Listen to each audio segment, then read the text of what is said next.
Hi friends, నేను మీ ప్రతిభ. ఈరోజు ఇడ్లీ పిండి కొంచెమే ఉంటే పునుగులు వేసానండి. బొంబాయి రవ్వ, బియ్యం పిండి, ఉల్లిపాయ, పచ్చిమిరపకాయ, కరివేపాకు, జీలకర్ర, అల్లం ముక్కలు వేసి పక్కా అన్హెల్దీ బ్రేక్ఫాస్ట్ అండి. అందులో ఏ డౌట్ లేదు. ఇది హెల్దీ బ్రేక్ఫాస్ట్ అని అయితే నేను చెప్పాను, కానీ ఈ విధంగా ఫస్ట్ పునుగులు వేసుకున్నాను. వాటిని ఈ విధంగా మధ్యలోకి నేను చీల్చుకున్నాను అనమాట. చక్కగా మరుగుతున్న నూనెలో మళ్ళీ ఒకసారి దీన్ని ఫ్రై చేస్తే క్రంచీగా చాలా బాగుంటుందండి.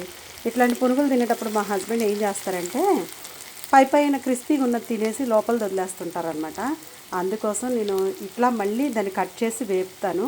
చాలా హెల్తీ కాదు, ఇది అన్హెల్దీ తెలుసు, కానీ పిల్లలు కూడా ఇష్టంగా తింటారని అప్పుడప్పుడు ఈ విధంగా మళ్ళీ ఫ్రై చేసి చక్కగా ఈ కలర్ వచ్చే వరకు ఫ్రై చేసుకుని తీసేస్తానన్నమాట.